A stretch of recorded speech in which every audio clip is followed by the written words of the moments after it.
Hello friends, welcome back to Amul hobbies. இன்றைக்கி நம்ம பார்க்க போகிற ரெசிபி என்னென்னு பார்த்தீங்கன்னா சிக்கன் குழம்பு, அது கூடவே தேங்காய் பால் சாதம். இந்த ரெண்டு ரெசிபியும் டீட்டெயிலாக பார்க்கலாம். அதுக்கு முன்னாடி நம்ம சேனலை யாரும் சப்ஸ்கிரைப் பண்ணலைன்னா சப்ஸ்கிரைப் பண்ணிக்கோங்க. அப்போ தான் அடுத்தடுத்து வரப்போகிற ரெசிபிஸ்லாம் நீங்கள் மிஸ் பண்ணாமல் பார்க்கலாம். இப்போ வாங்க நம்ம வீடியோக்குள்ளே போகலாம். முதல்ல சிக்கன் குழம்புக்கு அரை மூடி தேங்காய், 1/4 ஸ்பூன் மிளகு, அரை ஸ்பூன் பெருஞ்சீரகம், 1/4 ஸ்பூன் ஜீரகம், அரை ஸ்பூன் கசகசா, ஒரு கைப்பிடி புதினா இலை, இது எல்லாத்தையும் தண்ணி விட்டு நல்லா கெட்டியாக அரைச்சிக்கோங்க. கடாய் வச்சுட்டு ஒரு குழிக்கரண்டி எண்ணெய் சூடு பண்ணிவிட்டு பிரியாணி இலை, பட்டை, கிராம்பு, கல்பாசி, ஜீரகம் எல்லாமே சேர்த்து நல்லா பொரிஞ்சதுக்கப்புறம் 2 பெரிய வெங்காயத்தை இந்த மாதிரி கட் பண்ணி சேர்த்துக்கோங்க. இப்போ நான் சின்ன வெங்காயம் இல்லைங்கிறதுனால பெரிய வெங்காயம் சேர்த்துருக்கேன்.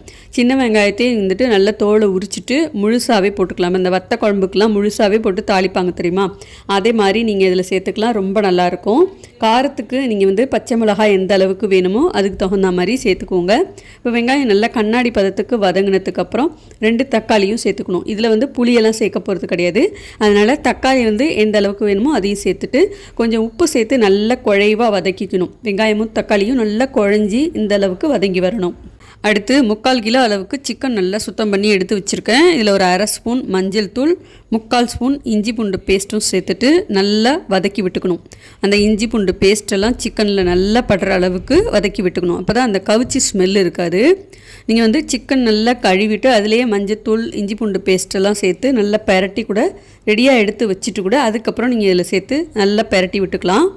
இப்போது சிக்கன் கொஞ்சம் நல்லா வெந்து தண்ணி விட்டு வரணும். அது வரைக்கும் நல்லா வேக வச்சுக்கலாம். இப்போ பார்த்தீங்கன்னா சிக்கன் நல்லா இந்த அளவுக்கு வெந்திருக்கு. சிக்கன் பார்த்தீங்கன்னா சாதாரணமாகவே சீக்கிரமாகவே வெந்துடும். கொஞ்சம் நல்லா வெந்திருக்கான்னு செக் பண்ணி பார்த்துட்டு தேவையான அளவுக்கு காரத்துக்கு குழம்பு மிளகாய் தூள் சேர்த்துக்கோங்க.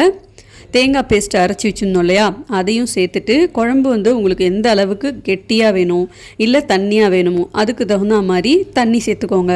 நான் இந்த குழம்புக்கு குழம்பு மிளகாத்தூள் மட்டும்தான் சேர்த்துருக்கேன். அதுவே நல்லா கெட்டியாகவும் இருக்கும், காரமாகவும் இருக்கும், டேஸ்ட்டாகவும் இருக்கும். நீங்கள் தேவைப்பட்டால் சிக்கன் பிரியாணி மசாலா இல்லை சிக்கன் மசாலா வேணும்னா நீங்கள் சேர்த்துக்கலாம். மீடியம் ஃப்ளேம்லேயே வச்சுட்டு நல்லா இந்த மாதிரி தளன்னு கொதிக்கணும். எண்ணெய் பிரிஞ்சு வர அளவுக்கு நல்லா கொதித்து வந்ததுக்கப்புறம் கொத்தமல்லி இலை தூவிடுங்க. அவ்வளோதான்.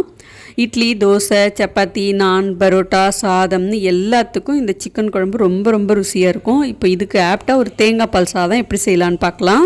ஒரு அகலமான பாத்திரத்தில் நெய், எண்ணெய் ரெண்டும் கலந்து எடுத்துருக்கேன். நீங்கள் மொத்தமாகவே நெய்லையும் செய்யலாம் இல்லை எண்ணெயிலையும் செய்யலாம். எண்ணெயும் நெய்யும் நல்லா சூடானதுக்கப்புறம் முந்திரி சேர்த்துக்கிறேன். இங்கே முந்திரி சேர்த்திங்கன்னா நல்லா டேஸ்ட்டாக இருக்கும். இல்லைன்னா நீங்கள் ஸ்கிப் பண்ணிக்கலாம். பிரியாணி இலை, பட்டை, கிராம்பு, 1/4 ஸ்பூன் பெருஞ்சீரகம். காரத்துக்கு இதில் பச்சை மிளகாய் மட்டும்தான் சேர்க்கணும். அதனால் நல்லா கீறிட்டு அதையும் சேர்த்துட்டு நீளமாக கட் பண்ணி வச்சுருக்கிற 2 வெங்காயத்தையும் சேர்த்து நல்லா கண்ணாடி பதத்துக்கு வதக்கிக்கணும். இதில் போன்லெஸ் சிக்கனாக ஒரு 1/4 கிலோ அளவுக்கு எடுத்துகிட்டு சின்ன சின்ன பீஸாக கட் பண்ணி எடுத்துருக்கேன். இதில் கொஞ்சம் இஞ்சி பூண்டு பேஸ்ட்டும் சேர்த்துட்டு கொஞ்சமாக உப்பு சேர்த்து நல்லா நிறமாற அளவுக்கு வதக்கிக்கணும். சைடில் ஒரு பழைய தவா சூடு பண்ணி வச்சுருக்கேன் தம் போடுறதுக்காக. தேங்காய் பால் சாதத்தில் நீங்கள் தேவைப்பட்டால் சிக்கன் சேர்த்துக்கலாம், சிக்கன் இல்லாமலும் செய்யலாம். சிக்கன் சேர்த்திங்கன்னா நல்லா ஃப்ளேவர்ஃபுல்லாக இருக்கும். சைடில் சிக்கன் குழம்பு வச்சு சாப்பிட்றதுனால நல்லாயிருக்கும். இப்போ சிக்கன் கொஞ்சம் லேசாக நிறம் மாதிரி வதங்கியிருக்கு பாருங்கள். இப்போ தேங்காய் பால் நல்லா திக்கான தேங்காய் பாலாக எடுத்திருக்கேன். 2 கிளாஸ் அரிசிக்கு 3 கிளாஸ் அளவுக்கு தண்ணி சேர்க்கணும். 1 கிளாஸ் அரிசிக்கு 1.5 கிளாஸ் அப்படிங்கிற கணக்கில் 3 டம்ளர் அளவுக்கு தேங்காய் பால் சேர்த்துருக்கேன்.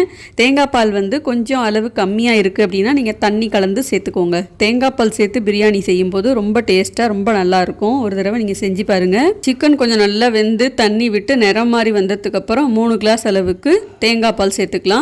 தேங்காய் பால் சேர்த்துட்டு கொஞ்சம் நல்லா கொதி வரணும். தேவையான அளவுக்கு உப்பும் சேர்த்துக்கலாம். ஒரு கைப்பிடி புதினா இலையும் சேர்த்துட்டு அப்படியே மூடி வச்சிட்டிங்கன்னா அந்த அளவுக்கு நல்லா கொதி வந்ததுக்கப்புறம் ஊற வச்சா அரிசியை சேர்த்துக்கணும். நான் இங்கே சாப்பாட்டு அரிசி தான் எடுத்திருக்கேன்.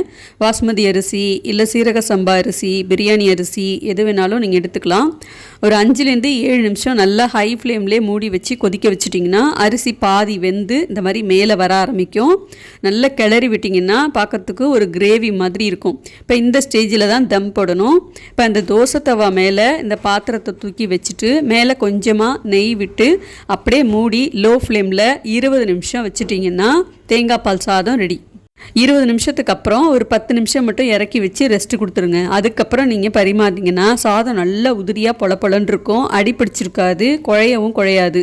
இந்த மாதிரி நீங்கள் ஒரு தடவை செஞ்சு பாருங்கள். நம்ம சேனலில் இதே மாதிரி நிறைய வீடியோஸ் அப்லோட் பண்ணியிருக்கேன். இந்த வீடியோ உங்களுக்கு பிடிச்சிருக்கும்னு நினைக்கிறேன். பிடிச்சிருந்தால் மறக்காமல் வீடியோக்கு ஒரு லைக் பண்ணிவிட்டு அப்படியே இந்த வீடியோ பற்றின கருத்துக்களையும் சொல்லுங்கள். இதே மாதிரி அடுத்தடுத்து நிறைய ரெசிபீஸ்லாம் நீங்கள் பார்க்கணுன்னா நம்ம சேனலை மறக்காமல் சப்ஸ்கிரைப் பண்ணி வச்சுக்கோங்க. அடுத்து வேறு ஒரு வீடியோவில் பார்க்கலாமா? பாய்.